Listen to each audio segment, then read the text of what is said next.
Okay, we are live. Yes, we are live. Good morning. Good morning, everyone. Good morning sa Pilipinas and magandang hapon, magandang umaga, magandang gabi sa ibang bansa. Yan. So welcome po to our Truly Rich Club's Gold Call, last gold call for the month of April. Welcome po, Silver, Gold, and Platinum members. Ayan. So I am Sheila Martyr of Truly Rich Club. On behalf of Brother Bo, I'll be your moderator for today. Ayan. So please just type in your comments or your questions and we will try to answer them later. Okay. I am privileged and very grateful to introduce our guest, our very generous guest. Lagi pong nagbibigay yan ng panahon sa atin.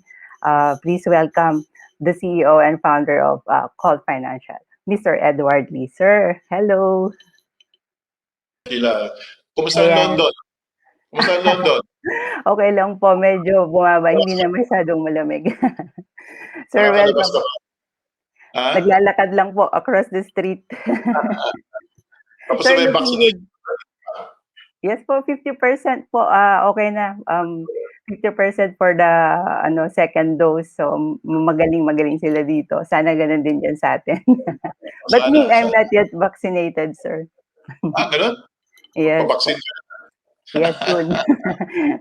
Pipila Okay, pa thank tayo. you. Yes, sir. Thank So, you. kanina po, guys, Sir Edward, he's talking about something and we are very grateful and good news po dahil hindi lang po stock market update ang sasabihin niya sa atin ngayon.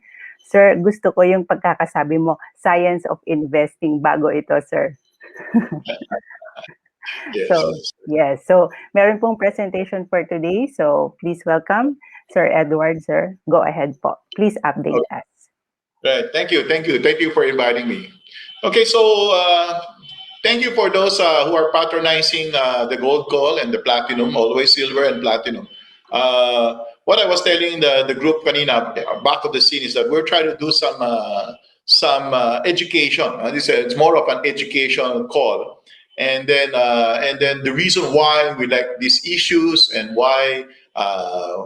The things that we use as active investors and active trading. Okay, so let's start. Let's look at the market and the overall global view from the U.S., from the Philippines. Can we show the slides now?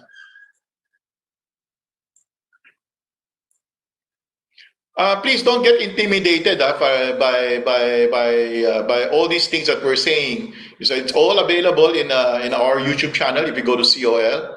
There are a lot of learning channels that we basically are sharing. It's all available. No? So we will show you all those videos later on para makita mo kung paano namin ginagawa talaga ito.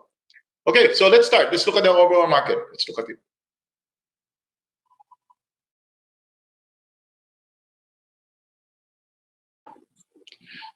Okay, so the U.S. is, after the sell-off last year because of the pandemic, it's all-time high, continuously going to new highs, mainly because the Fed, the central bank, basically continues to pump money into the system. So whole system, I think total $26 trillion already, no, to pump prime the economy so that it will prevent the U.S. from going to a depression. No? So they learned from history in the 1920s. You know, when the crisis was coming, they, instead of pumping money into the system, they basically made it difficult. No? And so a lot of businesses went under, and it created the Great Depression. So we always learn from history. No? So paano nangyayari ngayon? No? Today is very different. Today is since last year, because of this pandemic, they basically pump prime the economy. So ang tinatawag nila na they are basically printing money, fiat money, no, to the system. No? So indirectly, it basically make a lot of these companies afloat. And now, probably by, I think, second to third quarter, you would see now slowly the interest rates, the 10-year US interest rates slowly creeping up. No? Okay, the next one is the Philippines. The Philippines is always more challenging. After the pandemic last year, huge capitulation, rallied all the way to what we called a major resistance. No? A major resistance. what is the reason why? What's the reason why behind this? Because of course, sentiment has changed completely from what has happened for the last 3 to 4 months. Because prices have gone up so much already. So most of the conglomerates, like for example, SM Prime, Ayala Corporation, went to a low. Let's say Ayala went to a low of 380, 420. Today is about 700 pesos. No? So it has gone up so much already. So because of that, a lot of profit taking coming in, especially with what is happening to the second wave that came in. No? I think we were averaging about less than 2 to 3,000. Now we're hitting 8 to 10,000. So we have to lock down again. This lockdown will always be very challenging for the economy. So because of that, a lot of prices, a lot of opportunities for us, no? Opportunities for us when prices are being sold because of what we call sentiment, no? So it's what we call the market-driven crash that we're seeing today. No? So the next slide, what we're showing you, we're just going to show you is how do we do this? How do we do this? So can I get this next slide? So this is the U.S. Treasury. This is the U.S. Treasury. The 10 years here. You can see that slowly because of the pandemic, slowly now from 0.5, it's about 1.5, 1.6 for the US Treasury. Slowly, the 10-year is also creeping up now. Because you need to control inflation, because you're overprinting, automatically prices has got up so much, especially now most of the commodity prices has got up so much. Now. Because of that, you will see now the 10-year US Treasury reacting to all the possibly hyperinflation that's going on. So may konting adjustment lang in terms of interest rates. So we watch this very closely. No? Kasi during the pandemic, it went to a low 0.5, 0.6. Today, of course, when you normalize it, what is the normalization? It should be about 2 to 0.5, 3% based on how how the economy recovers. No? But like what Federal Reserve Powell says yesterday, they will continue to not increase interest rates. So the short-term interest rate will continue to be very, very minimal, very, very near zero, no, near zero. Okay, so let me share with you this setup strategy that we have always been using. Number one is that when we're seeing sell-off, when we're seeing prices basically are selling at what we call the below fair value, huge disparity, meaning, let's say, for example, our fair value is, let's say, 50, and it's being sold down 50% now, which is called what we call a discounted in terms to huge discount instead of to fair value. We start looking for these companies already. Number one, a lot of insider buying or corporate buybacks.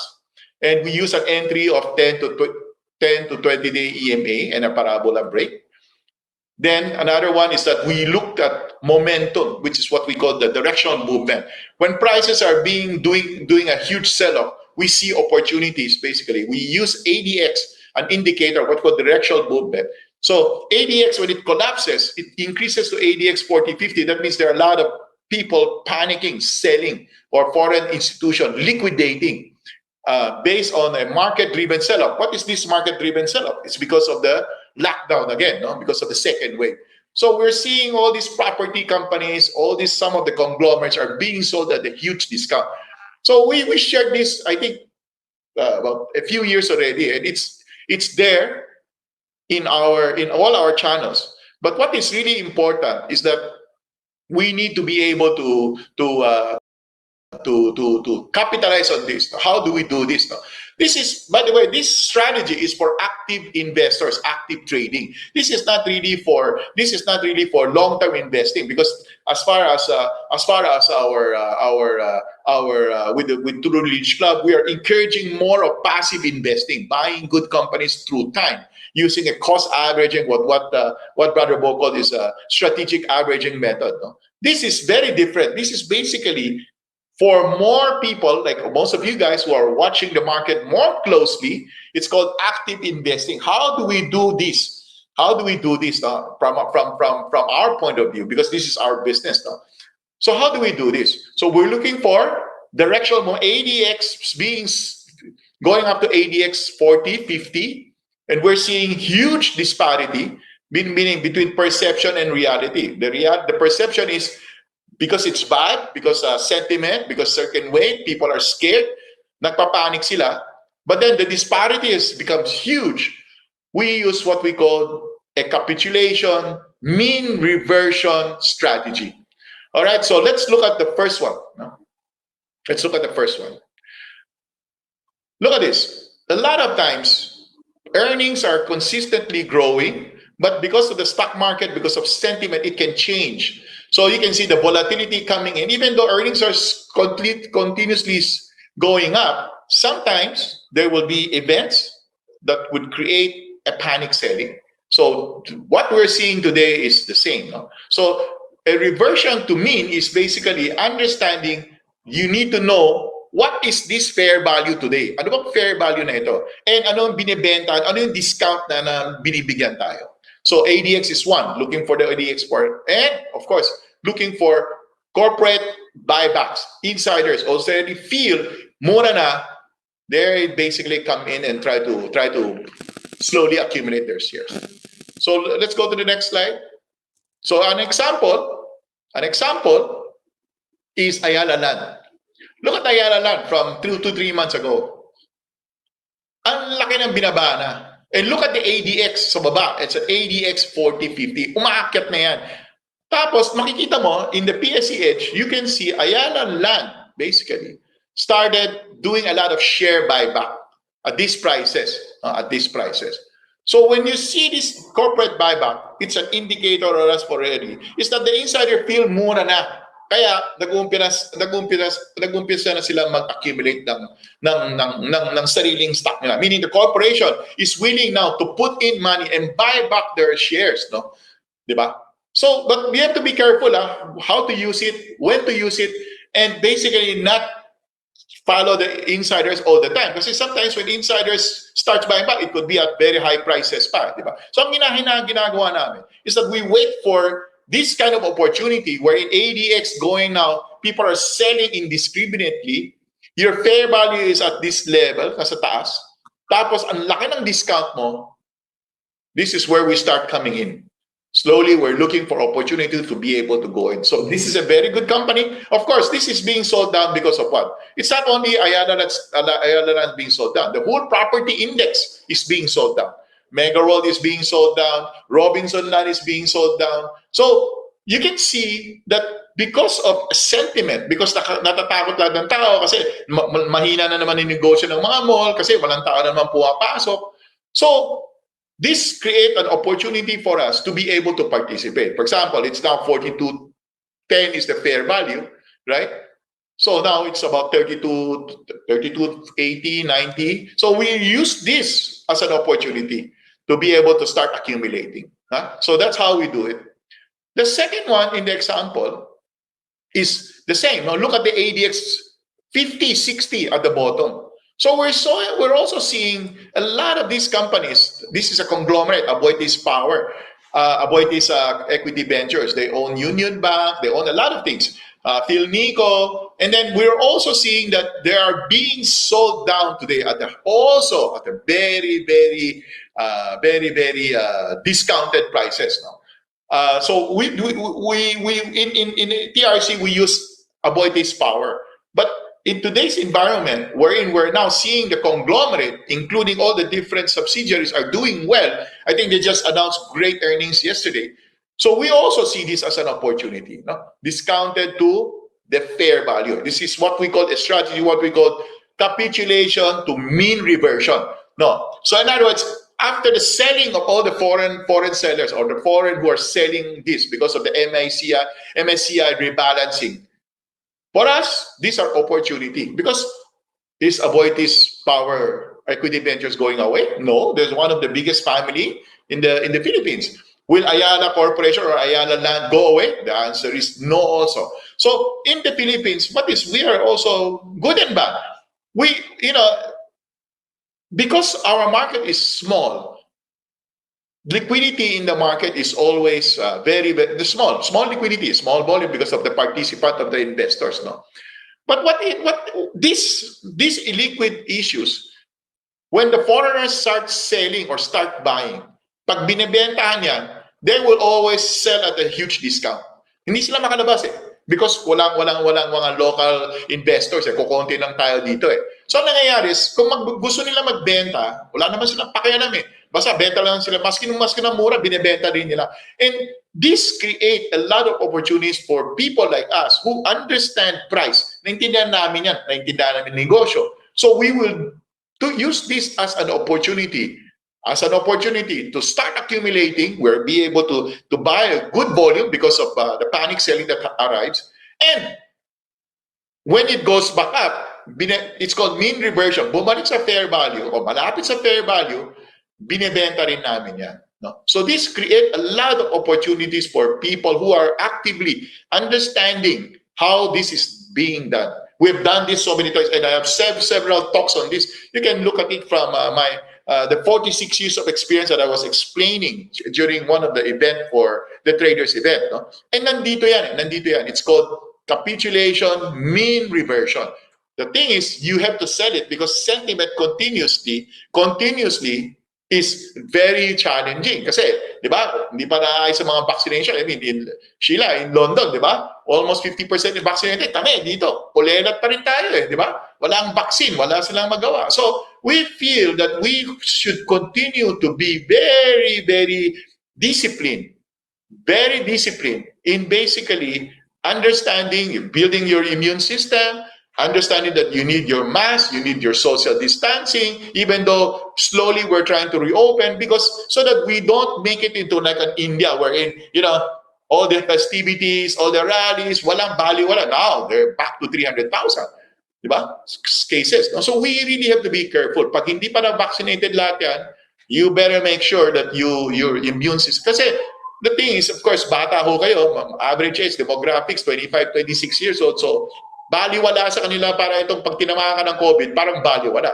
But you have to remember, your parents, when you bring it home, will have a problem because matanda na yung, kagaya namin, high risk kami, di ba? So we really have to be very careful, di ba? Kasi pag lumalabas kami, pag kasama na yung mga bata, we have to be careful also kasi we're vulnerable eh. At our age, we're vulnerable eh. Di ba? High risk ang tawag sa atin. So that's why we have to get ourselves vaccinated. Even with getting vaccinated, we really also have to be very careful.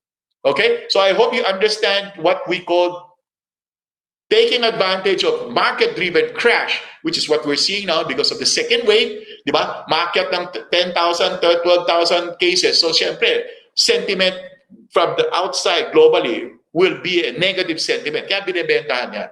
Pag binentahan yan, for us, there is an opportunity because we're seeing ADX, we're seeing insiders started accumulating, and we're now seeing basically price holding at those value. No? So after the finish of the selling, tingin ko absence of seller lang, magra-rally na yan. Then we will take advantage, maybe a 5, 10, 20%.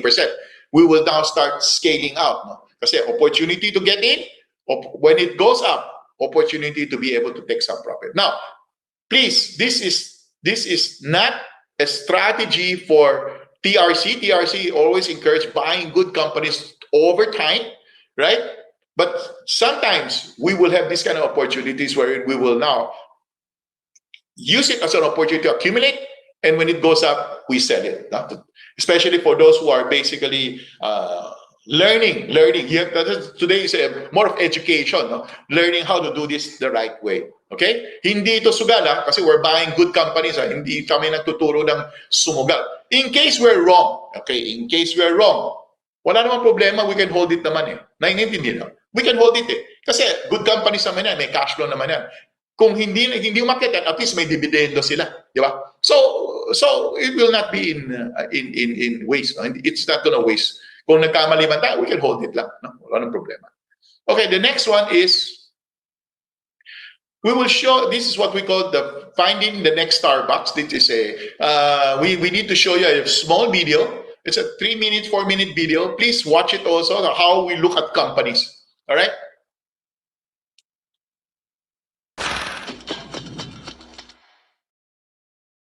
The book Finding the Next Starbucks shows us how to find Wall Street's future superstars while still in their infancy. Author Michael Moe, who successfully predicted the rise of Starbucks, Google, and other giants, explains how to spot the next winner.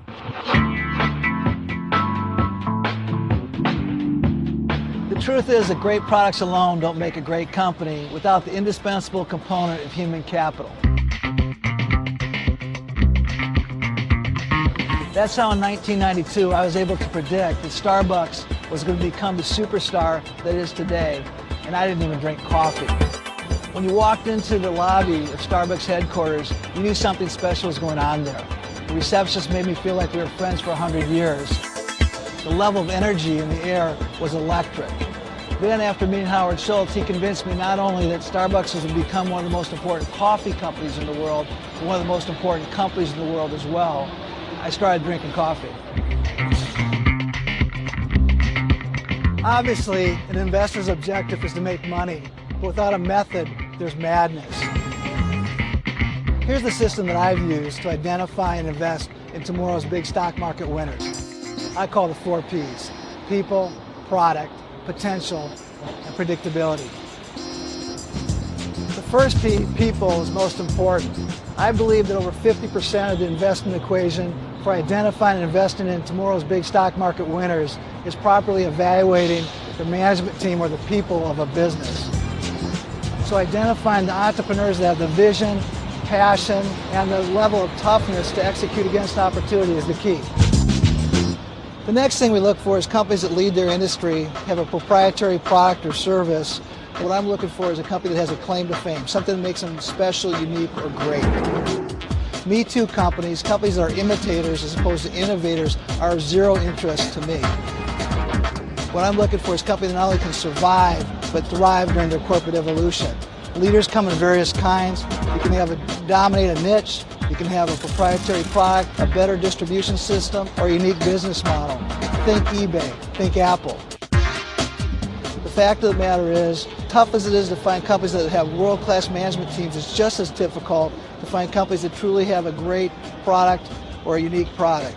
You have to do a lot of digging and kiss a lot of frogs before you find a prince. To invest in companies that are going to be the long-term winners in the market, it's essential to invest in companies with great people and leading product, but to find the gigantic winners, they need enormous potential. My framework for identifying companies with huge potential often is to look for whether it's problems or pain in the marketplace. Companies offer solutions to those problems are well rewarded.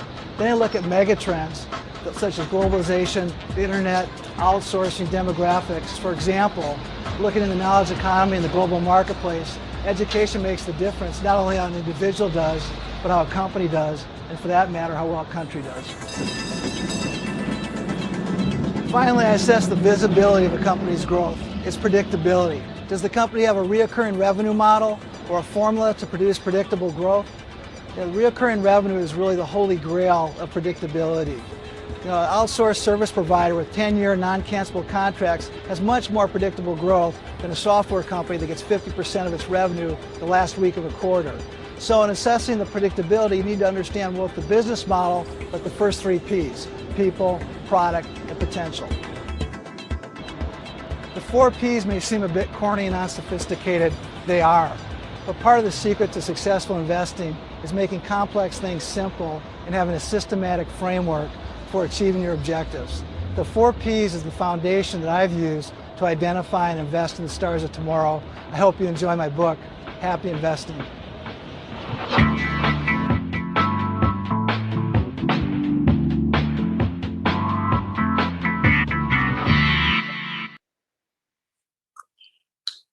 So, let's go back to the slide.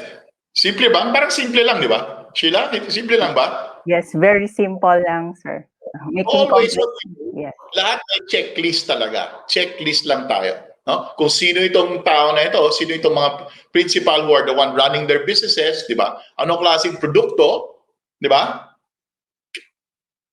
May potential ba? What is this potential? Potential is normally is that companies, because of demographics, because of population growth, automatically, di ba? If you have a good product, so continuous use being used, di ba?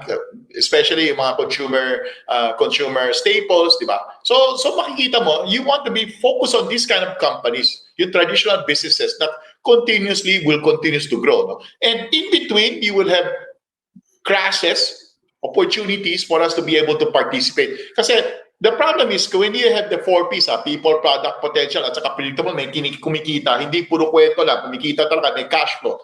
Sometimes, most of the time, mahal yan. They're expensive. So pag nakikita mo, yung mga kung nagko-compute yan, ang mahal naman itong kumpanya nito. For example, Wilcon came up kanina, ang ganda ng earnings. But Wilcon is always expensive. Gusto rin natin yan. Di ba? It's always expensive. Kasi it fits these people, product, potential, predictable.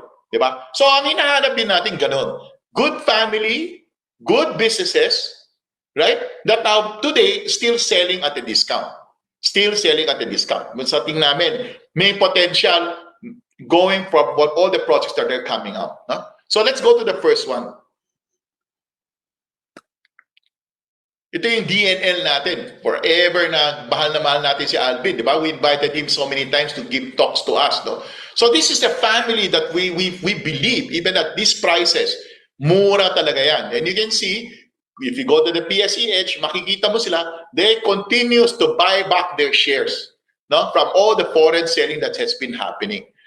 The beauty about DNL, itong potential, anong ginawa niya? They're building a huge 8 billion expansion integrated facility in Batangas.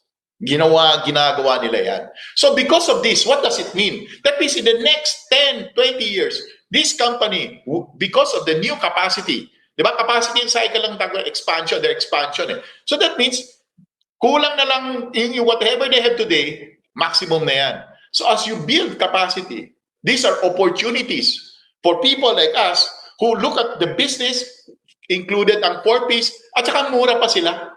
Because of this pandemic, naging mura sila. Or else, it used to be very expensive yan. Di ba? Ngayon, naging mura. And you can see, they're continuously finishing their expansion, the 8 billion expansion. So that's why we continue to like DNL. As a long-term, parang you invest in their businesses long-term na. Di ba? And ride the volatility. Dapat hawakan mo itong kumpanya. Kasi we believe that they qualify on all these people, product, potential.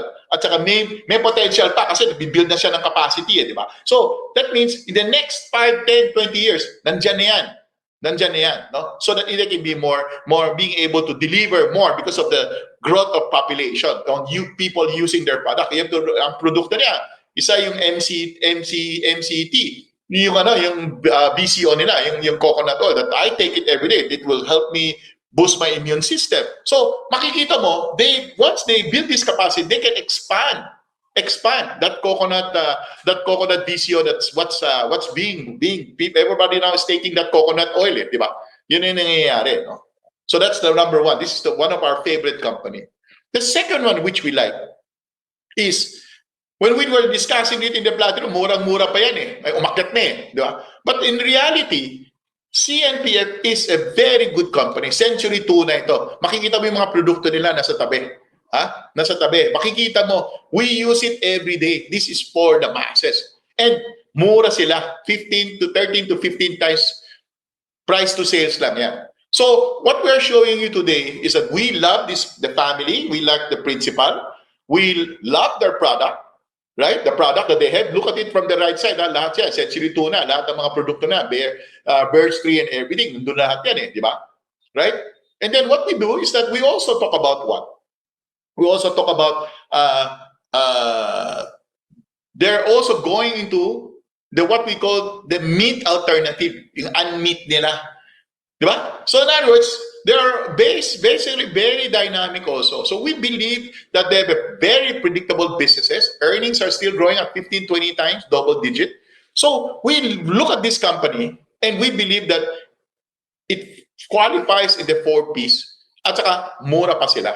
No? Please, when you have to be careful when you're buying this kind of company. Kailangan, you're trying to accumulate it. Diba? Kailangan mura. Part of it, in other words, we believe that in the next 5 to 10 years, these companies are basically in what we call the high growth area. High growth.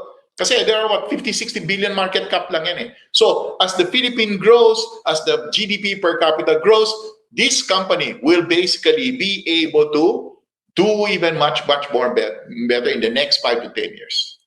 Okay, so that's the second one that we really like. The third one, of course, we always ask Rex to share with us on this Ayala Logistics, no? Ayala Logistics. Now, if you remember, Ayala Logistics is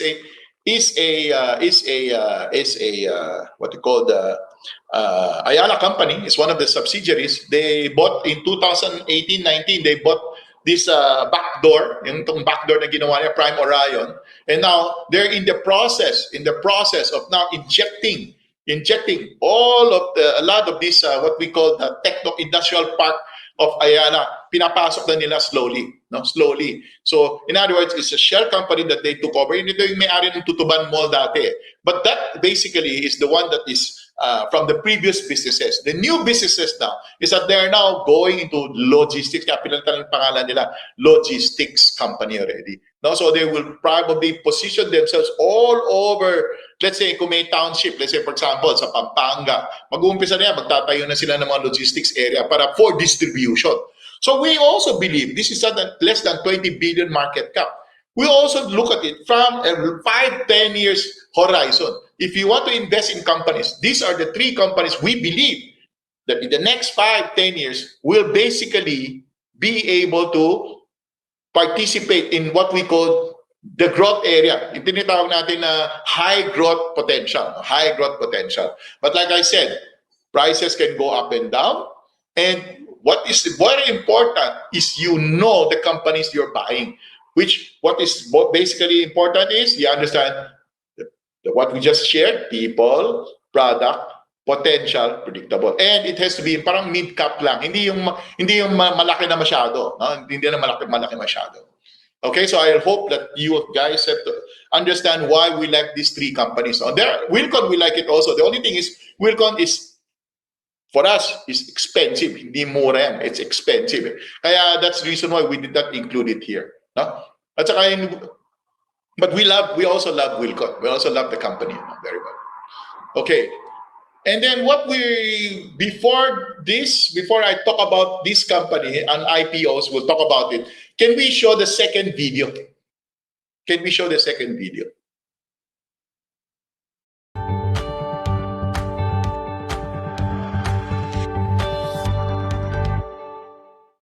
If you're trying to find stocks that are in their early stages of growth, IPOs are a great place to start. But amid all the chatter and hype that can come with high-profile IPOs, investors should be aware of how to properly handle IPO trades. With new issues, you don't want to buy on the first day of trade. IPO stocks tend to be very volatile and risky since they don't have a trading track record. From Facebook's debut in 2012 to Snap's in 2017, there are tons of examples of IPO trades that quickly head south after the first day. Even if that stock can eventually recover, you're much better off putting your money to work somewhere else instead of sticking with a losing trade that may never turn into a winning one. Bottom line, it's not a good idea to buy an IPO right out of the gate. It's important to wait for IPO stocks to break out of an IPO base before jumping in. So let's talk about the IPO base, which really just means the first base a stock forms after going public. It's important to note that the IPO base can be much shorter than your typical cup with handle, double bottom, or flat base, which need at least 5 to 7 weeks to form. The IPO base can happen much quicker, sometimes as little as 5 days. Now, it's crucial to see a stock clear a prior resistance level before buying, so that's why these proper buy points are key. Now let's take a look at Google's IPO base back in 2004. After just 3 days of trade, the stock started to consolidate, and 3.5 weeks later, Google cleared the IPO buy point. Shares ran up as much as 78% in only about 8 weeks before consolidating again. Now that's a huge gain in a short amount of time. On the other hand, here's what Facebook's first 12 weeks of trade looked like. It wasn't pretty. And notice how it never formed an IPO base. The stock didn't get back to the levels it saw on its first day of trade until more than a year later. Now, it's key to be aware of the fundamental picture of an IPO stock before buying too. While recent IPOs do offer investors a chance to get in on the early stages of a company's growth story, it's important to note that many IPOs are not yet profitable. But if you see strong sales growth, say 30% or often a lot more, that's a key trait of the very best IPO stocks. Okay, so to sum it all up, don't get wrapped up in the hype of an IPO. but you definitely want to keep an eye on new issues. Some of them might lack fundamental strength and experience volatile trading action, but if you wait for an IPO-based breakout before buying, you'll increase your odds of success.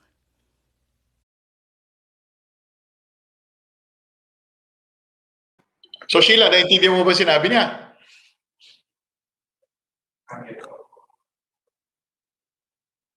Sheila, we can't hear you. Hindi ko Yes. I've learned a lot, Sir Edward. Ganun pala yon. Now I know. Yes, yes. Okay, so I will give you some example. I'll give you Yes, some sige example. po. Please go ahead. You know, the nice thing about tayo ngayon is that everything is available. Ang kailangan lang, makikinig ka ba? Naintindihan mo ba? And that is what the reason why I was telling you kanina, we have to educate our investing public. Kasi pag hindi nila naintindihan yan, malulugi sila. At saka mapapagod na rin sila. Diba? Yun it's all about expectation eh. Ano ba itong expectation natin? Alright? Okay, so this, I think early this year or late last year, there were several IPOs that came out. No? Several IPOs that came out. Look at it. On the first day, ito yung sinasabi kanina from the investors, yung sinasabi niya, out of the gate, AREIT was, I think, AREIT was ano bang presyo niyan? Yung IPO niya, 17 yata yan eh. Di ba? 17 yata IPO niya. Tingnan mo, binentahan niya no, hanggang sa magkano? The first day lang. Di ba? 20-30% discount. Then, it stabilized and then start going up. Di ba? Ito yung sinasabi niya, you don't want to be participating on the first day, especially when that size is really very big. Malaki yung size. Pag malaki yung size, delikado ka talaga. But after that, it's a good company. It's owned by Ayala, yung real estate investment trust nila. And look at it, it doubled already. Huh? It doubled already. So these are things that which you have to understand. The Merrimark story, yung kay Double Dragon, yung ginagawa niya for is a very different IPO. Kasi ang IPO niya, piso. Nagpiso yan eh. Basically, ang ginawa niya, magaling talaga si Injap. Ang ginawa niya, he basically injected a 300 million grocery niya. Pinasok niya sa create a new company. Pinasok niya yan. So what are you seeing is that this is what we call, parang it's a startup company with less than 1.5 billion in terms of primary shares they issued. Diba? Pero they printed 6 billion shares, tapos plus the 1 billion shares.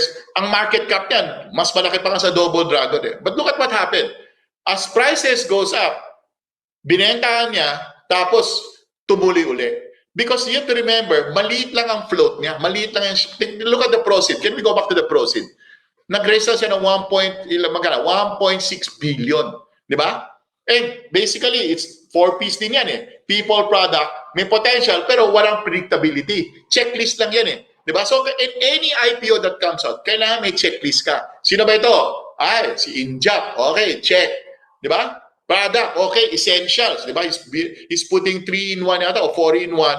Siya maggagawa ng mga distribution for 1,000.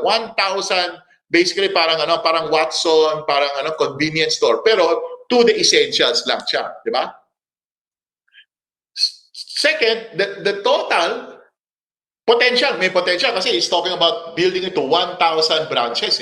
Di ba? So, maganda yung kwento niya. Ang problema lang kay Injap, walang predictable. Wala pang cash flow. Wala siyang cash flow pa kasi nag-umpisa lang siya. Di ba? So, you would see now that after going up so much, now we're seeing what? We're seeing that. So in other words, it's pricing in already all the things that are going to happen for the next 5 years. So I think prices will just consolidate at these prices. It can even go lower because you have to remember the insiders, the cost of the insiders is just 5 centavo yan. 5 centavo yung cost nila. Tayo, piso. Nagbigay rin siya ng pera sa atin yan. Because for him, magaling siya, it's called a startup. May kwento siya. No? So basically, that's what happened. All right? So 2 IPOs, very different move. You have to remember, AREIT was 13 billion in market, raising 13 billion on the primary market. Ito naman, maliit lang kasi, it's only 10%. So automatically, you will see share price basically moving up very fast. No? Then after that, it will now consolidate. The next one, itong Converge, pareho lang. Ganito rin nangyayari sa kanya, di ba? They were raising what? 25 billion. Di ba? So, ang nangyari, look at the price. Binentahan muna yan kasi malaki yung market cap niya.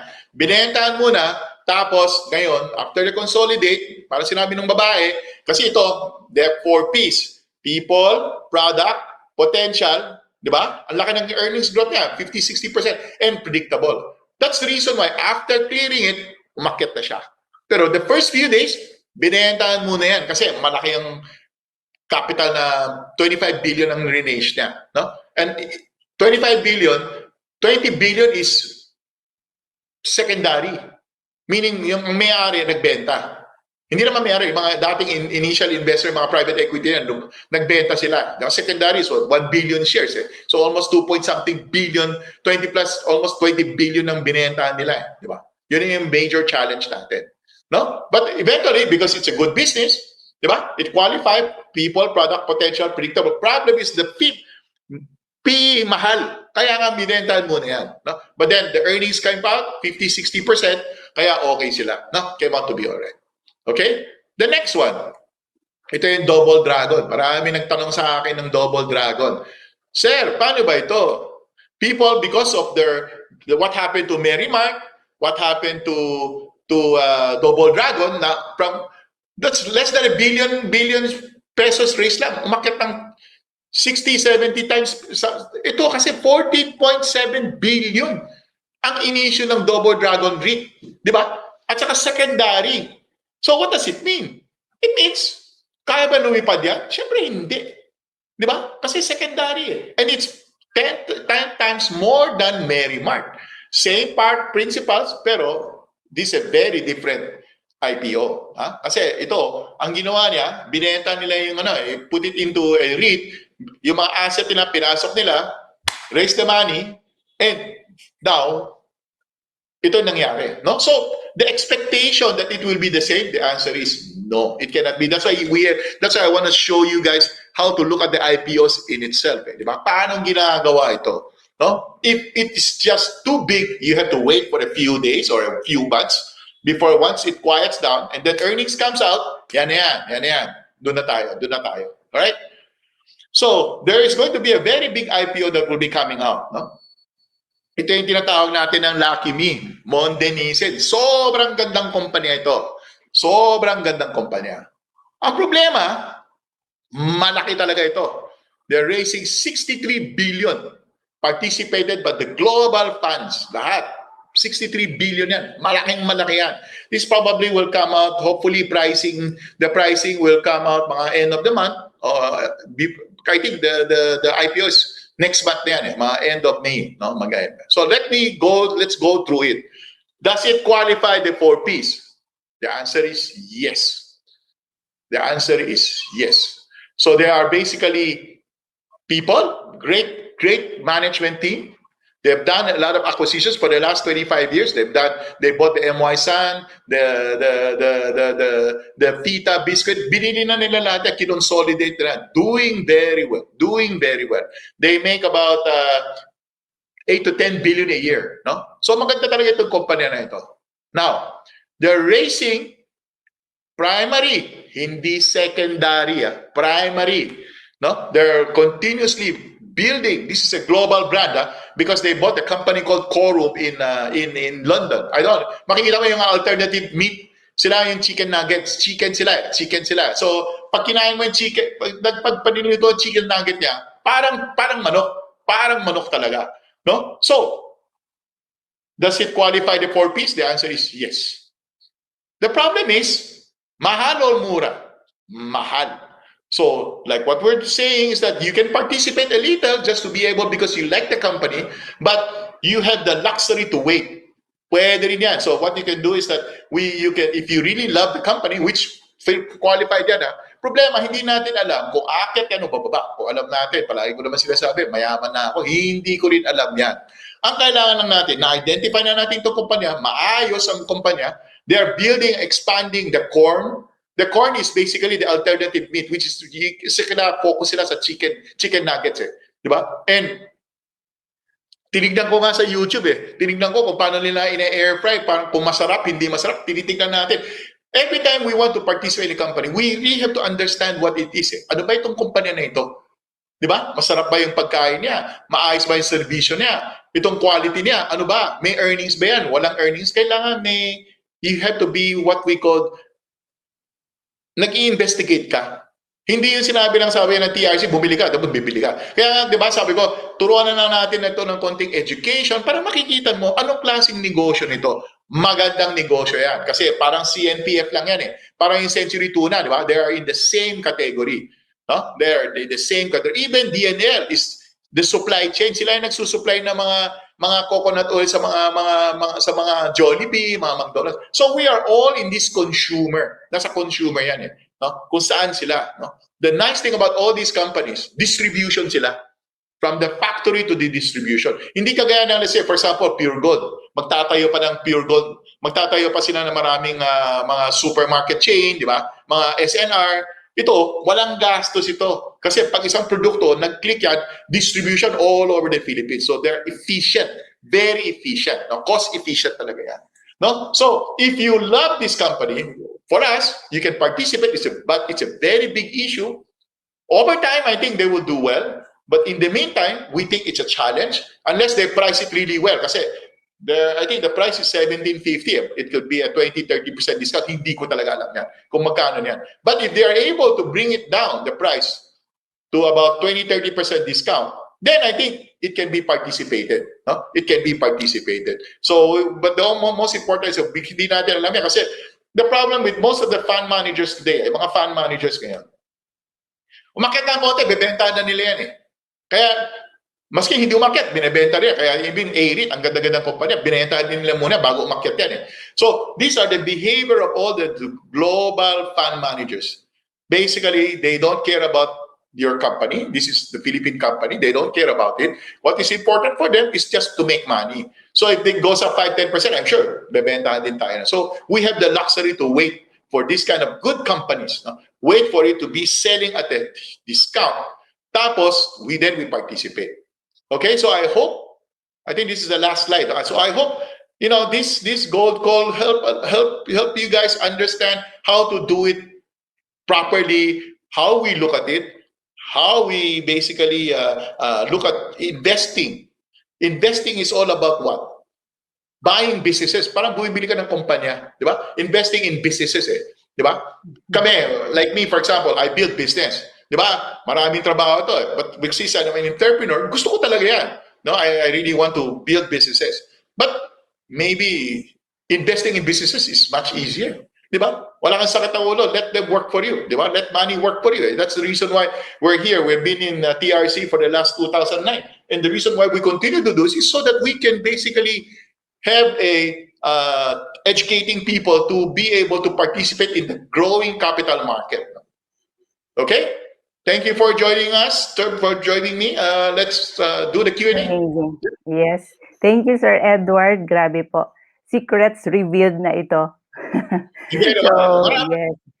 Marami Yes. talaga. The problem is, Sheila, everything is in YouTube. Nandun na yan eh. Problema, makikita mo ba o hindi? Yun yan. That's the reason why we came up with the internship program. Hopefully that we can teach the young people how to see these things. Because if you understand how to look at companies, naintindihan mo na yan, the world is in your fingertip di ba? You can buy all the best companies in the world. Nandito lang sa computer natin And I really hope that one day the Philippines can be an epicenter for parang BPO on analyzing companies. That's the next project natin di ba? Not teaching people how to invest lang, but teaching people how to do it the right way, di ba? So that the youth can basically participate and learn it as a skill, di ba? May skill yan It's a craft di ba? And we've been doing this for so many years. There. Oh, galing po. Dapat maniwala lang sila. Grabe. We are very blessed today, sir, kasi hindi na lang stock updates on how to do it na talaga yung sinabi ninyo. And Yes. Galing. I hope, sir, one of many more parts pa ang sasabihin nyo about this. Marami. Yes, amazing. Mahirap kumita ng pera. Kailangan we have to do it that way. Yes. Yes. Okay, sir, let's proceed to the questions po. It's not included, sir, yung AV sa SAM natin. So, how what this is all about. So parang AAV and Ah, Ali. Yes. ang sa AEB, yung AP yan ang linagay natin dyan. So sa sum na yung AP. AP contributes 58% of their earnings from AEB. Yung AEB is a holding company. Inside, 50-60% of the revenues comes from Aboitiz Power. And ang sum natin, Aboitiz Power is part of the sum. Kaya continuous investing na sa Aboitiz Power. Pareho lang. Okay. Yes. All right. So clear po yan. Yes. Thank you, sir. And sir, i-clarify natin kasi you have mentioned active trading. It's like how many percentage? Parang ano yung kukurutin natin dito? How we do this? Kasi passive income pa tayo dito. Okay. It's not really active trading. This is active investing. Active investing. Okay. Kasi active trading is totally different. You need to take it into the next level yan eh. Yung parang kailangan binabantayan mo. Ito hindi na kailangan masyadong binabantayan yan eh. Kasi you're buying good companies at a huge discount eh. Di ba? So ito yung tatawag natin ng active investing. Kailangan naintindihan mo yan. Di ba? Kasi we're still buying the same. Nasa list naman natin ng SAM yan eh. Di ba? Maganda company naman lahat yan eh. Di ba? So, active investing is very different from active trading. Active trading is difficult. There are even more rules. Di ba? Itong simpleng rules natin sa ADX 40, selling at a huge discount. Mas mabilis yan eh. Di ba? Mas mabilis yan. Okay, thank you, sir. And at least clear na po tayo doon. There from Boo, I agree with Sir Edward. Already invest to a REIT and it start to goes up, although it has not included, included in the sum table. No idea what is our target price and buy below price. You have to remember the reason why we did not include it in SAM is because AREIT is a different instrument. AREIT is a long-term investing, getting the yield of 5-6%. So mahirap pag-compute ng fair value kasi ang nangyayari ng Ayala will always continuously inject new assets eh. Di ba? It's basically investing for yield, not investing for it's investing for yield. Yield is meaning yung 5 to 6% yearly. So it just so happen na umakyat. Pero when people buy the AREIT, it is really buying for parang dividendo niya eh, di ba? AREIT it's an investment trust for kasi if you go to the bank, they pay you less than 1%. Eh, bumili ka ng AREIT, kaya we would not even include it in because you cannot compute the value eh. Kasi every time it goes up, Ayala will put in more properties just to be able to manage the 5-6% return for the investor. So it's a very different product. It's a real estate investment. It's like a fixed income product. Okay. So it's not for that's why we don't compute the fair value. Mahirap i-compute yan. Hindi ma-compute namin yan. Hindi ma-compute talaga yan. Okay. So at least consistent, pwede rin po. Pero natuto ako dun, sir, sa initial public offering, no, na hindi pala right away. Buti na lang. Yeah. Okay. Thank you, sir.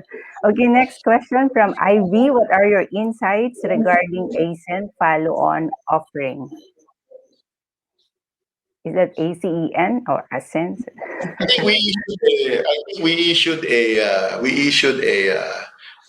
research report on this, no? And I think next week there is the CEO will explain the business, no? Why they believe that raising this cash, they will be able to invest it in more renewable energy, no?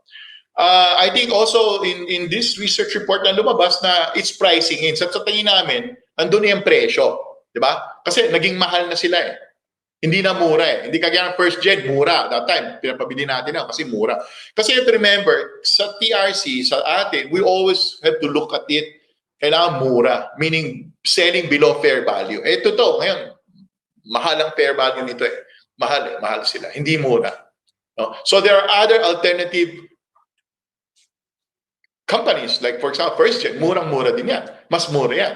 But not as dynamic as ACEN. Kasi ACEN, bagong kumpanya lang yan eh. Kasi di ba, I don't know, 2019 yata, we came out with tayong nag-promote ng ACEN yan eh, nung pinapasok ng FINMA Energy nila eh, di ba? 1 pesos lang yata yan. We did a lecture also sa PICC yan eh. May lecture tayo niyan eh on the backdoor entry of ACEN, no?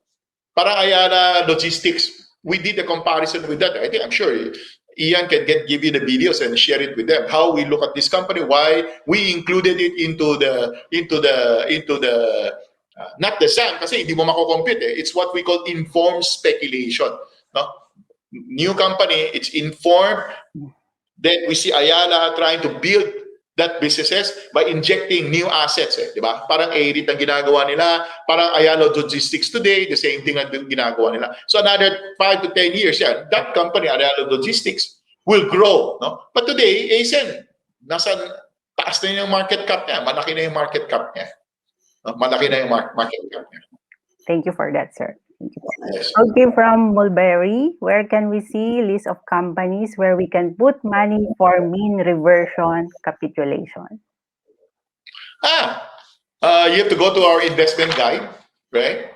So makikita mo, COL fair value, makikita mo yan sa investment guide, research, investment guide, then you can see na. You can see now where the disparity is coming from. You have to do your own math, right? So, ang ginagawa namin, we use an indicator, it's called ADX greater than 40, di ba? Pag binebenta niyan, ADX greater than 40, kailangan tumitingin na tayo. Di ba? Sine-check natin, anong kumpanya na ito, bakit ang laki ng discount, ano nangyayari, is it because it's gonna affect their business, or there's some anomalies, whatever. But if it's an Ayala Corporation, pinag-iisipan ba natin yan? Hindi na natin pinag-iisipan yan, di ba? Yes, correct, sir. I agree with you. Pag overthinking ka, sasakit na ng ulo mo. Nandun na eh, di ba? What we do is that we also use an indicator para pag bumaba, hindi ka matatakot, di ba? Kasi you're buying a good company. Yeah, let me share this. I've shared this so many times. You know, when you go to, when I visit fund managers, sabi na sa akin eh, one of the Deutsche Bank fund manager, he shared with me, we were in Singapore, where I was asking him how he look at companies. Eh. Sabi na sa akin, alam mo, Mr. D, when an institutional sell me a business, show me a business, titignan niya, di ba? Okay ito maganda, may potential, yes, ganda, di ba? So he starts accumulating, kasi funds, malalaki yan. Kaya start accumulating. The problem is, sometimes when you accumulate, yung presyo bumababa pa. That's why in SAM or in TRC, we teach slow accumulation, di ba? Long-term accumulation, hindi one-time, big time. Kasi one-time, big time, pag bumaba, natakot ka. So sinasabi niya, pag bumaba, then I begin to believe that maybe they know something that I don't. Naintindihan niyo? Di ba? Kasi yung problema, pag bumaba ang presyo, for example, Ayala Corporation, 2 years ago, nabuisit yung sa Manila Water, tinira ng gobyerno. Di ba? 800 yata or 1,000, bumaba ng 380. Akala mo mawawala ng Ayala Corporation. But if you continue to believe, they've been in the business for the 185 years. Tayo mawawala. Mawawala ba ang Ayala Corporation? Hindi mawawala yan. So these are opportunities of a lifetime for us to be able to participate in good companies that are out of favor. Diba? Kumikita naman sila eh, but out of favor. Or let's say there's a pandemic, there is a global, let's say, political event that the market went down. These are opportunities for us to buy these companies. Eh. Ayala has always been very expensive. May premium palagi yan. Ngayon, nawala. Di ba? But at the bottom, pag may sale na 50% sa SM Mall, nandun tayo. Pag stock market nag-sale ng 50%, ay wala na akong pera kasi naipit ako. And that's the problem. Diba? Yes. So opportunity for us, these are what we call opportunity of a lifetime. Yan. Makikita mo yan talaga. Even in the book of Wilson C., the opportunity of a lifetime in the 2008-2009, sinulat din niya yan eh. Diba? And that's how wealth is created. Wealth is created because of this. Huwag kang matakot kasi you need a Bo Sanchez to hold your, huwag kang matakot, tuloy-tuloy lang tayo dito. But in reality, if you want to make money, make a lot of money, you need to understand. That's why we're teaching you these things. Eh. Diba? You continue to build your business, you continue to build your work for enhance your skill to work, build businesses, may cash flow ka, kumikita ka, and then you start investing. Di ba? Dapat ganun eh. Di ba? Kasi pag hindi mo ginagawa yan, and you depended on just the stock market, my God, mahirap talaga yan. I've said it so many times. Those people who want to take it to the next level, you want to be a stock market guru, stock market trader, mahirap yan. Mahirap talaga yan. Maniwala ho kayo. Pinaghihirapan namin itong ginagawa namin. Hindi basta-basta kumikita ako. Kaya mo, magaling ako, kumikita ako. Pero hindi, no? It's a long process. It's like being an expert in anything. For example, the new kids, gamer sila, gamer. But when you start competing with the Chinese, with the Koreans, magaling ka ba? Wala. So you need to enhance your skill, di ba? Enhance your skill. The same thing. Trading, investing is the same. But at the same time, please don't take it to the next level where it becomes you want to be actively trading the market. My God, mahirap talaga sa Pilipinas yan. Mga tao namin trading, binabantayan namin yan kasi pag hindi namin binabantayan, nagkakamali. Pag nagkakamali, napipikon, naku, patay na. Di ba? Gusto niya pera niya. Hindi pa siya maniniwala. Mauutang siya, magsusugal ulit. Para nagsusugal ka lang, di ba? Hindi ho pwede yan. Kailangan negosyo. Pag negosyo, kailangan binabantayan din sila. Pag hindi binabantayan, nawawala. Naubos ang pera nila. No? So, always be aware of that. Hands-on talaga, sir. Yes. Okay. Thank you po. From Jess, good morning, Sir Edward. What are your insights po on FMETF? Thank you. In First Metro, it's like buying a mutual fund. Index fund lang yan. Walang problema rin yan. First Metro, galing din yan. The problem is, of course, liquidity, di ba? But if you're buying for the long term, the Philippine growth story, parang index lang yan. Pare-pareho lang na mutual fund, index fund lang yan. Pare-pareho lang yan. It's good. Yeah. All right. Clear po. Thank you. From Miss Vicky, hi, when an IPO is offered, we give a deadline to decide. So when is the best day to buy the IPO, assuming the PPPs have been checked? I don't understand what IPO is that? Paano daw po, when is the best day to buy the IPO? Kung sabi nyo, initial day offering, hindi pwedeng bilhin mo na. So, wag basta-basta. So, assuming, yes. If you listen to the video that I sent you, what happened is that normally it takes about what? About 6 to 8 weeks of consolidation. Yan eh. Kasi you have to absorb the floating shares. Eh. Di ba? Let's say 63 billion shares ang floating. Di ba? Pag makita ko, bebentahan na yan eh. So it will take a while, right? For people to be able to what they call wind down their, let's say, bumili ka, tapos hindi kumita. Anong hinihintay mo? Pagtabala. Di ba? Yung mga ganun eh. So it takes a while. But like I said, if you love the company, you can start slowly. Daan-daan lang, di ba? Daan-daan lang. And then eventually, when the values are being priced in already, the values, tingin namin mura na, we will issue it in the TRC na. Mag-i-issue na rin tayo. And abangan po nila yung mga gold calls natin. Usually, we give that updates. Ayun po. Yes, we will. Okay, from Miss Nemi Gloria T. Albay, when can we start buying stocks for Nissan Monde for their IPO? It's the same, right? Like, kung let's say, for example, nagbigay sila ng discount, 20-30%, edi slowly accumulate na. Pwede na rin yan. Okay. That's for the Monde. Yes. Yes po. Sabi ni Monica, I love ALLHC with the recent purchase of cold storage facility in Laguna. What are your thoughts on this company? We explain it. We like the company. Yes. Okay, we like it. Slow accumulation na yan. Pwede na yan. Kasi you remember, these are long-term investment yan sa OLHC yan. This is a logistic company. It takes time, di ba? But since it's an industrial park, I'm sure all of the industrial park that they have, they will head down to put a cold storage there. Kasi a part of it is distribution yan, di ba? Like especially now with the vaccine, I think all over the Philippines yan, may mga cold storage na dapat yan, di ba?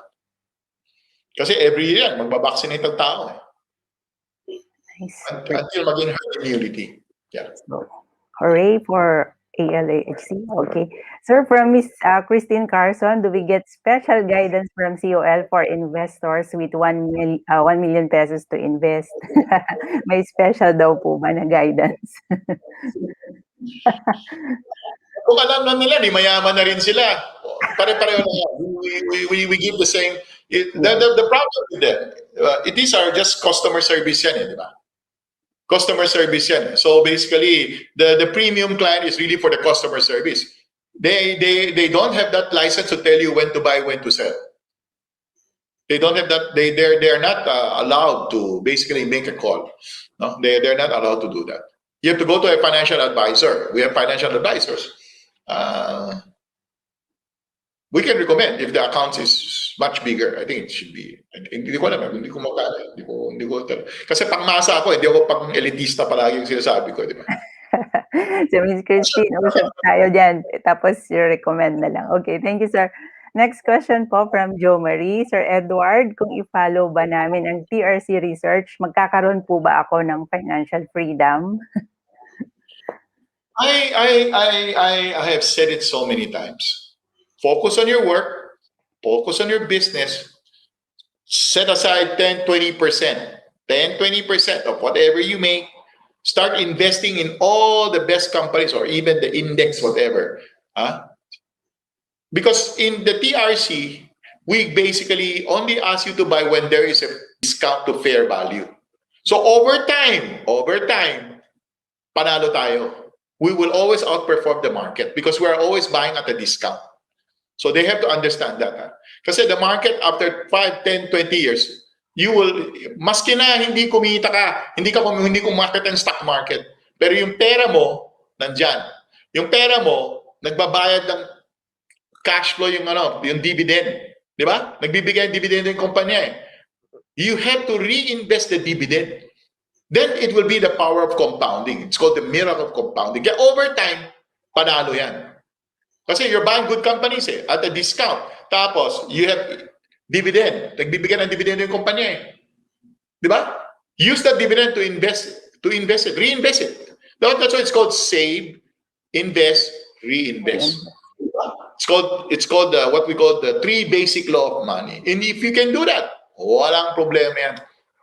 May financial freedom yan.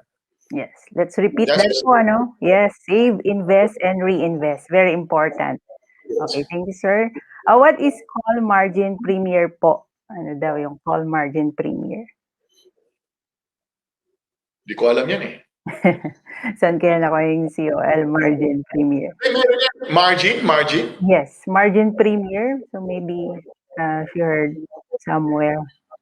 Then kung margin, premier account basically is those that have more portfolio. They have access to these people, customer service. That's all it is. Like I said, they cannot tell you what to buy, what to sell. Hindi, that's not their function. Their function is just, let's say, for example, you want to withdraw money, malaking pera, tatawag sila sa'yo, paano ang instruction, they can give them the instruction. I think that's what it is. I'm not sure, I don't get involved kasi in the day-to-day management, hindi ko talaga alam talaga yan. Okay, thank you, sir. Okay, next question po. Any thoughts on plan of Del Monte for an IPO? Del Monte is very similar to Montenisin. It's a big IPO, 43 billion. Malaki talaga yan. No? So you need for it to get listed, wait for it to consolidate, 6 to 8 weeks, tingin natin, pag yung earnings nila starts coming in, then we can participate. Kasi these are very good. These are good names coming out now. These are a lot of good names coming out now. So Del Monte, it's like Montenisin, it's like Century Tuna. Today, we like Century Tuna kasi murang-mura yan. Ang tagal na nag-IPO, hindi pa umakyat yan. Di ba? So we like it. Kasi all of these issues that are coming out are 25, 30 times PE, mas mahal eh. Di ba? So at 15 times PE, mura yan. Hindi mahal yan ng Century Tuna. So like say, people like us, we're looking for it as an opportunity to accumulate, di ba? Kasi eventually, papareho lang naman yan eh. 20, or bumaba ang Montenisin o bumaba ang Del Monte, di ba? To 15 times PE. Doon na tayo, di ba? Kailangan mura. Kailangan bumili tayo ng mura. Hindi tayo pwede humabol ng mahal. Kasi we're buying for the long term eh. Pag buying for the long term, kailangan mura. Hindi pwede yung mahal. Now, if we're just trading, pwede kang bumili ng mahal, tapos benta mo. Pag hindi mo binenta mo, problema, pag bumaba, patatakot ka. Di ba? O sa pagmura, wala nang bentahan. Hindi kaya nga active investing eh. Investment eh. Yes. Apart from timing po, yung price talaga. Mahirap yun. Mahirap mag-timing. Mahirap. Maniwala ko kayo sa akin. Mahirap mag-timing talaga. Yes. Thank you, sir. Okay. Clear po. Is there a buy below price for AREIT on how to do or how do we know if the price is low or too high already? Too low or too high? Paano Like I daw? said, it's the same answer. There's no cannot compute the fair value of AREIT kasi every time it goes up, Ayala will inject. It's not a common stock. It's basically purchased for long-term yields. Yung 5 to 6% yield ang hinahabol natin dyan. Okay. So wala hindi compute yung fair value talaga. Okay, thanks, sir. Okay, from Mike, what will happen to stocks if a company close like ABS-CBN? Yes. Very good. That's a very good question. It's a very good question. It's so sad. It's really sad that regulated companies, media companies that are regulated, need a 25-year franchise, yung mga ganon. These are companies that we try to avoid. We try to avoid buying these companies. Kasi may franchise yan eh. Kailangan malakas ka sa congressman, malakas ka sa senator, malakas ka sa mga executive branch. No? Kung nakipag-aaway ka sa kanila, delikado ka talaga. So these are the companies that are really, it's so sad that it happened, but that's the problem. That's why you need diversification. Kailangan, kung gusto niyan, kailangan may konting diversification. That's one of the problems like we have in regulated companies. Kasi pag regulated company, pag nag-change ng administration, nag-iiba yan eh, di ba? Do you understand? So we also from our end, we will try to avoid what we call the regulated businesses.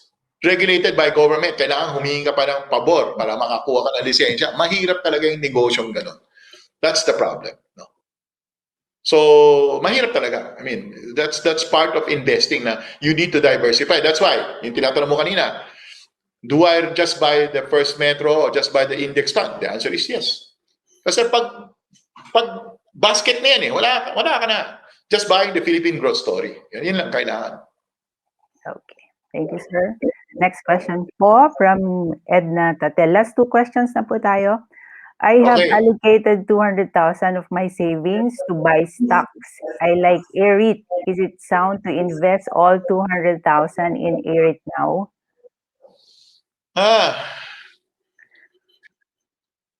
You know, AREIT is again a dividend play. It's a dividend play. Just getting your 5-6%, right? The answer is you need to divide it talaga. You need to divide it, no? So maybe 25% in AREIT, and then 25% in those three companies that we're sharing, di ba? Or 25% in, let's say, for example, yung kinento natin na Ayala Land and Ayala Aboitiz Power. So, marami naman dyan eh, nako mo, that are selling at a huge discount right now. AREIT, like I said, is not a stock. It's not a common stock. It is just to get dividend. Yield lang na kinukuha mo. No? But if you're happy with the yield, 5%, pwede. Pero I still advise that you need to only put a different asset class. Kailangan 25% lang. 25% lang. Yeah. Laging ganun po. Let's say marami kang, your asset is, let's say, 5 billion o 200,000 sa AREIT, walang problema yan. Yun. Yun po. Case to case, sir. Opo, tama. Well explained, sir. I like that. Thank you po. Last question, Sir Edward. Hi, sir. What are your thoughts on dito? Are they good for long-term investing? Dito daw po. Dito is still, wala pang revenues yan eh. Wala pang earnings. Pero yung market cap niya, 100+ billion market cap na yan. So, it's already parang ASEN yan, pricing in already. The future earnings naka-price in na yan. Di ba? So, you have a PLDT, you have a Globe that pays you 5-6% cash dividend, great earnings, pero single digit lang sila. So, they're what we call matured companies, mga matured companies yan. But what people don't understand is that Globe has GCash. Di ba? Telephone has Paymaya. These are still businesses that are being burned, but those businesses are the future. Di ba? So in other words, they're paying you today the 5-6%. And if they are able to monetize GCash and Paymaya, which is the future, it's like WeChat or Alipay in China, and everybody start using GCash, everybody start using Paymaya, the valuations of Telephone and Globe will prosper, di ba? While dito is just still in ano yan eh, in a third telco play pa, wala pang revenues, wala pang earnings, and the market cap is already more than 100 billion. I think they just have to be more careful, more careful. Okay. Thank you Maraming so much. alternative dyan, maraming alternative dyan. Yes, clear po. Thank you. And last one more, Sir Edward. Last na daw. From Miss Marie, can you please explain more what is the difference between primary and secondary type of buying during IPO? Yes. Thanks po. Primary is that you're raising money, it goes to the company and building businesses. Primary, meaning the company is the one getting the money. Ang kumpanya, I issue primary. And I use this money to start building businesses. Capex, whatever, diba? Expansion. A secondary, what does it mean? It means the company doesn't get the money. It's the primary, it's the previous owner, the owners are selling. So it doesn't benefit the company itself. It benefited the individual, yung mga original shareholders. Pero the money doesn't go to the company. That's the reason. That's why you have to know what is primary, what is secondary. Kailangan naintindihan niyo yan. Kasi secondary, walang kinalaman ng kumpanya yan. Kasi the money goes to the owners. It doesn't go to the shareholders. It doesn't go to the company. You want to go always. That's why we like Mondenisin also. Kasi Mondenisin is primary. Primary and issues going into it. The problem is it's a big issue. Pero like I said, if you are comfortable, just start accumulating, going to the IPO. Start accumulating lang yan. But you kailangan dahan-dahan kasi may overhang. Malaki kasi yung issue na yan. But it's primary. That's why we like the company also. The money is not going to the owners. The money is going for expansion, global expansion on the meat product and then paying their debts. Again, very Good. clear. Galing, sir. Thank you so much for that. So, clear po tayo. Para po kaming nag-enroll ngayon sa Kelong. Sana po laging ganito palagi. Hindi na lang po tayo stock updates, no? So, Sir Edward is very generous in sharing his knowledge and thoughts about this and how to do it. Sobrang overwhelming po, sir. So, any last advice, sir, during this pandemic na lalong nag-i-increase po? The pandemic, it's the nice thing about I'm sorry, I cannot say that the nice thing about the pandemic. I think what is really important is that you should always have a positive mindset. Right? All these doomsday, yung mga scenario, please disregard it because it will affect your health also. You should always have a positive mindset. Right? Take care of yourself. Build your immune system. Diba? Para pag dumating ang virus, mild ka lang. Yeah. Diba? And then when you feel you have it, you better seek doctor's help immediately and take your antibiotics. But before that, please boost your immune system. Vitamin D, heavy doses of vitamin D. D, kailangan natin yan. C, zinc, and please, exercise. Manage your health. And then think positive because if you think negative, your immune system will go down and you will get hurt. Kasi mas swerte lang talaga Pilipinas kasi puro mga bata. Ang problema, yung mga patatanda kagaya namin, delikado. That's why nga, we always have to take care of ourselves also. Alright? Alright. Yes. And, package na po yung advice nyo ngayon, sir. Maraming salamat po. So, this is a very blessed day. So, we ended the month very blessed. Thank you, Sir Edward. So, thank you, guys. Thank you for being with us. Happy birthday. Happy birthday kay Miss Sheena. Yes, thank you for helping us out. So, there maybe we can pray a bit for everybody, Sir Edward, and for Brother Bo siguro. So, there. Okay, before we end. And Who's gonna lead the prayer? yes, you want to lead the prayer, sir? Para po Oh, you go. maiganon. Okay, sige po. We will do just a very quick prayer. Father and the Son, the Holy Spirit, Lord, thank you for this day. Thank you for nourishing us with fresh ideas from Mr. Edward Lee. Maraming salamat po. We've learned a lot today. Thank you for blessing the TRC community. We hope that everybody will absorb and through these learnings, they will apply what they have learned and what they have heard from him. Bless Sir Edward for his generosity, for his kindness all the time, for being with us all the time. Continue to heal Brother Bo. We know that you have healed him already, but we ask for your complete healing to him and to the family, and of course to the whole world, Lord. We really need your healing hands. We ask this in Jesus' name. We pray. Amen. Thank you, Sir Edward. Thank you, Gold and Platinum members. Hope to see you again next time with Stay Brother safe. Bo and Sir Edward. Ayan, very safe po. Ang galing talaga. Sir, looking good talaga kayo. It shows. Ang galing ng mga tips ninyo. So, very good to copy. I-share po namin yung narinig namin ngayon. Health-wise, and then, ito, amazing. Thank you so much, guys. Hope to see you again. Update namin kayo until Thank you. on our next Gold Call. Bye. God bless po. Ingat.